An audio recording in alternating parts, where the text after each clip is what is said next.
Previously known as Explorer in the US, the Welcome Hub is the new replacement. This will be a landing page where you can now add customizable widgets to your home screen.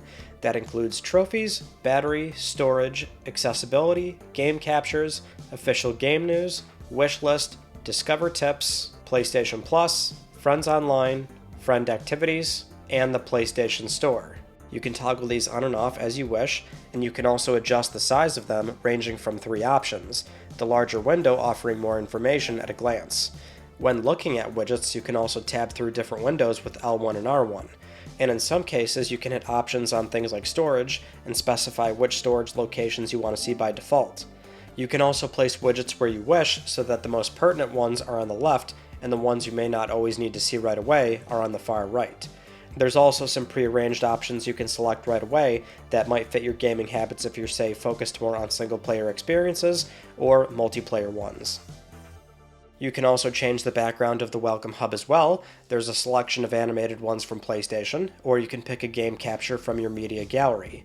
Now, the important caveat here is that this will only apply to the Welcome Hub. The rest of the console will still display background images from the actual games themselves. Temporary widgets will also appear on the top of the welcome page that may show the status of a data transfer, like say a download or an upload, or a courtesy reminder now letting you know that you can claim your monthly PS Plus games. There's also an option to adjust where you want this temporary widget to appear, on the top or bottom of the entire widget lineup. The new Welcome Hub is rolling out to US players today, but will also now expand to all users globally in the coming weeks, starting with players in Japan, then select countries in Europe, and finally, worldwide. So yes, everybody is going to get this feature at some point, you just have to wait. In the next few weeks, you'll also be able to share links to your party voice chat. You can generate links and send them on any messaging or social media platforms, that way you can easily offer a way to talk to somebody and bypass having to add them on PSN as a friend. This will start appearing on the voice chat card in the control center on PS5 by selecting Invite Players, then hitting Share Party Link. The PlayStation mobile app will be receiving this update in the coming weeks as well with the same feature. You can now create personalized 3D audio profiles that will be optimized specifically for your ears and how you interpret sound. Go to Sound Settings and 3D Audio for headphones. You can go through a setup wizard that will play a number of different sound samples, and then using the on-screen cursor, you place that around a 3D model indicating where you think you hear the sound is coming from.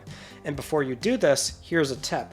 It might not look like it, but it's a full 360 view, so the highlighted cursor can be placed both in front and behind the model. So bear that in mind when you go through the setup process so you can accurately place the cursor where the sound samples are coming from, because a few of them will switch back and forth from ones that are clearly behind you or clearly in front of you. After doing this, you might notice an increase in quality and sense of direction when playing games that support 3D audio.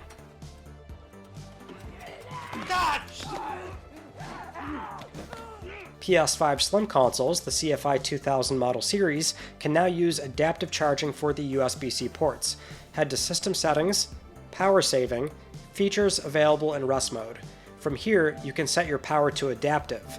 What this means is that the console will now supply power to the ports based on the charge level of your controllers, so instead of having it set to 3 hours, you can use adaptive to cut down the time your console is supplying power to the USB-C ports.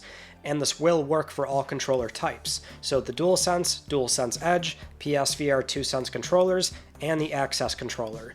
If there are no controllers plugged in when the console enters rest mode, then power will stop quicker. Under System Settings and Remote Play, you can now select Enable Remote Play.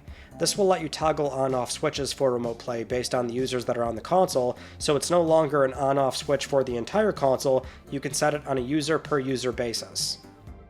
You can now restore licenses one at a time. Before this setting was for all content, but now, in Users and Accounts and Other, you can select individual games and restore them that way, if you're having trouble using that content. You can also do this on the home screen or in your game library by hitting Options and then Restore License. In storage settings, you might sometimes see a recommendation about your storage space now. So it might say something like, "Hey Bozo, you can free up space so you can install new games," as if you don't already know that. Game hubs and activity cards have seen a slight adjustment. When you're on the home screen, looking at a game, the hub will now only display activities that are in progress. I've tested this with a lot of different games now, and as far as I can see, the primary difference here is that Sony has removed the resume or start activity button, which was always a bit redundant since you had two buttons on the Game Hub that were acting as ways to launch the game, one being a cold start, and the other, in theory, taking you to that particular portion of the game. But since most developers have not really used activities like that, it's gone. But you still have the option of selecting View Activity Details and use them that way, or they still show up on the bottom of the Game Hub if the game has them. Now I have noticed that depending on the game, the hub's background will no longer change, because as the patch notes said, only in-progress activities will show. So now some games might display that background screenshot that's tied to an activity card, and sometimes it won't. It really depends on how that particular developer has used activity cards and how they show up when you're playing games. The option for Invite to New Game, which is normally available from a few different locations, no longer works. Now, if you want to invite friends to a session, you need to start that game first and then send the invite.